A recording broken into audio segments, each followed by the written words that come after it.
ಆಡಿಸಿದಾತ ಬೇಸರ ಮೂಡಿ ಆಟ ಮುಗಿಸಿದ, ಸೂತ್ರವ ಹರಿದ ಬೊಂಬೆಯ ಮುರಿದ ಮಣ್ಣಾಗಿಸಿದ, ಕಂಬನಿದಾರೆ ಹರಿಸಲು ನನ್ನ ಜೀವ ಉಳಿಸಿದ.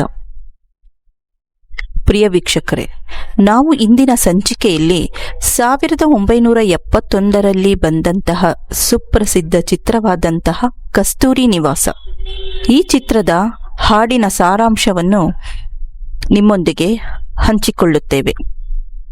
ಬಹಳ ಜನಪ್ರಿಯವಾಗಿರುವಂತಹ ಈ ಶೋಕಗೀತೆ ಜಿ.ಕೆ. ವೆಂಕಟೇಶ್ ಅವರ ಮಧುರ ಧ್ವನಿಯಲ್ಲಿ, ಜಿ. ಉದಯಶಂಕರ್ ಅವರ ಸಾಹಿತ್ಯದಲ್ಲಿ ಕಸ್ತೂರಿ ನಿವಾಸ ಚಿತ್ರದ ಅತ್ಯಂತ ಸುಪ್ರಸಿದ್ಧ ಗೀತೆ ಇದು.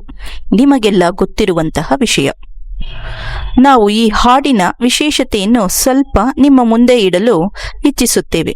ಏಕೆಂದರೆ ಒಳ್ಳೆಯ ಭಾವಾರ್ಥ ಅಡಗಿರುವ ಈ ಹಾಡು ಬಹಳ ಅರ್ಥಗರ್ಭಿತವಾಗಿದೆ. ಆಡಿಸಿದಾತ ಬೇಸರ ಮೂಡಿ ಆಟ ಮುಗಿಸಿದ, ಪರಮಾತ್ಮ ನಮ್ಮೆಲ್ಲರ ಜೀವನ ಸೂತ್ರಧಾರಿ. ನಾವೆಲ್ಲರೂ ಅವನ ಇಚ್ಛೆಯಂತೆ ಅವನು ಆಡಿಸಿದಂತೆ ಆಡುತ್ತೇವೆ.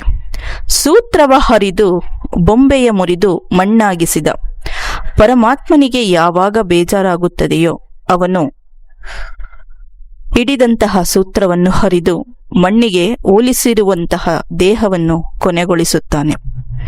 ಕಂಬನಿ ಧಾರೆ ಹರಿಸಲು ನನ್ನ ಜೀವ ಉಳಿಸಿದ. ಯಾರಾದರೂ ಸತ್ತರೆ ಜೀವ ಹೋಗಿರುವ ಜೀವಕ್ಕೆ ಬೆಲೆ ಕೊಡುವುದಕ್ಕಾಗಿ ಅವರ ಕಣ್ಣಿಂದ ಕಂಬನಿ ಧಾರೆಯನ್ನು ಸುರಿಸುತ್ತಾನೆ. ಅಲ್ಲಿಗೆ ಹೋಗಿರುವ ಆತ್ಮಕ್ಕೆ ಗೌರವ ಸಲ್ಲಿಸಿದಂತಾಗುತ್ತದೆ. ಇದಿಷ್ಟು ಈ ಹಾಡಿನ ಭಾವಾರ್ಥ. ಪ್ರಿಯ ವೀಕ್ಷಕರೇ, ಈ ಹಾಡಿನಲ್ಲಿ ಇನ್ನೊಂದು ಸ್ವಾರಸ್ಯಕರವಾದ ವಿಷಯವೇನೆಂದರೆ, ವರನಟ ಡಾಕ್ಟರ್ ರಾಜ್ಕುಮಾರ್ ಅವರ ಮನೋಜ್ಞ ಅಭಿನಯ ಇದರಲ್ಲಿದೆ. ಆ ಹಾಡಿನಲ್ಲಿ ಯಾರೇ ಬಂದರೂ ಮನಸ್ಸಿಗೆ ಎಂದು ಶಾಂತಿ ದೊರಕದು. ಅಂದರೆ ನಮ್ಮ ಜೀವನದಲ್ಲಿ ಅವರು ನಮ್ಮೋರು, ಇವರು ನಮ್ಮೋರು ಎಂದು ಎಲ್ಲರ ಮೇಲೆ ಪ್ರೀತಿ ವಿಶ್ವಾಸ ಇಟ್ಟುಕೊಂಡಿರುತ್ತೇವೆ. ಆದರೆ ಅವರಿಂದಲೇ ನಮಗೆ ನೋವು ಸಂಕಟ ತಪ್ಪಿದ್ದಲ್ಲ. ಆದ್ದರಿಂದ ಯಾರೇ ಬಂದರೂ ಮನಸ್ಸಿಗೆ ನೋವು ಉಂಟಾಗುತ್ತದೆ ಎಂಬುದು ಇದರ ತಾತ್ಪರ್ಯ.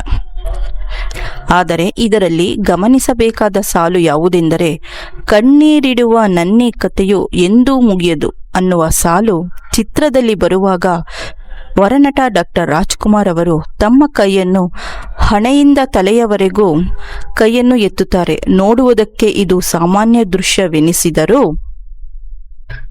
ಪ್ರಿಯ ವೀಕ್ಷಕರೇ, ಹಿಂದಿಯಲ್ಲಿ ಸುಪ್ರಸಿದ್ಧ ನಾಯಕರಾದಂತಹ ಸಂಜೀವ್ ಕುಮಾರ್ ಹೆಸರನ್ನು ನೀವು ಕೇಳಿರುತ್ತೀರ.